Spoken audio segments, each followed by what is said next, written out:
Hello and welcome to the day ahead. It is Monday, June the 30th. I'm Andrew Gagan. Well, the local share market is set for a marginally positive start to the week. ASX futures up around 5 points.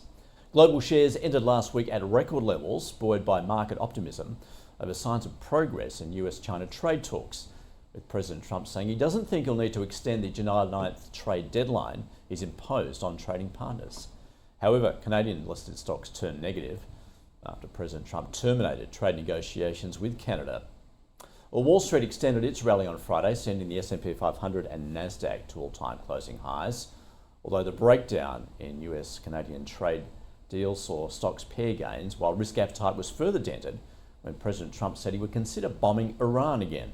For the week, the S&P gained almost 3.5%, the Nasdaq rose 4.25%, and the Dow climbed close to 4%. Consumer discretionary stocks enjoyed the largest percentage gain, while energy shares were the laggards on Friday. Among the Mag 7 stocks, Nvidia rose, edging closer to $4 trillion in market capitalisation, making it the world's most valuable company. Chipmaker Micron's upbeat forecast revived investor confidence in AI-related stocks. Nike shares surged after forecasting a smaller than expected drop in first quarter revenue. Meanwhile, the forecast for second quarter S&P 500 earnings has increased in recent weeks, with analysts seeing growth of close to 6%, according to LSEG data.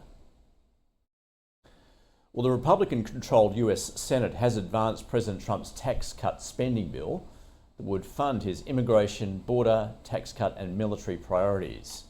The legislation is vehemently opposed by Democrats, while 2 Republican senators are also opposed, because it would raise the federal borrowing limit on the $36 trillion US debt by an additional $5 trillion.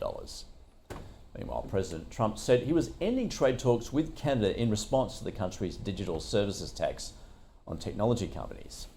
And President Trump has also criticised Iran's supreme leader and dropped plans to lift sanctions on Iran, and said he would consider bombing Iran again if Tehran is still enriching uranium. The latest US data shows personal income unexpectedly fell in May, down 0.4%, and spending fell 0.1%. The core PCE deflator rose 0.2% month on month at an annual rate of 2.7%. And consumer sentiment rose slightly, with 5 to 10-year inflation expectations slipping to 4%. The US 2-year Treasury yield was around 3.75%, the 10-year close to 4.25%. And the US dollar retraced earlier losses against the euro on Friday after President Trump ended trade talks with Canada, sending the Canadian dollar sharply lower. The Aussie dollar is trading around 65.3 US cents. And Bitcoin is trading at 108,000 US dollars. Well, oil prices recovered from earlier losses on Friday following a report that OPEC Plus is planning to hike production in August, but crude tumbled around 12% last week as the war between Israel and Iran came to an end. Brent crude futures at $67 a barrel. Copper was little changed on Friday, while iron ore was up around 1% to $94 a tonne. And gold fell below $3,300 an ounce, near a 1-month low, after the US-China trade agreement boosted risk appetite, with bullion losing its safe haven appeal. Locally this week, private sector credit figures for May are revealed today, while the Melbourne Institute releases its inflation gauge for June. Tomorrow, Cotality releases the National Home Value Index. Wednesday sees building approvals and retail trade data for May.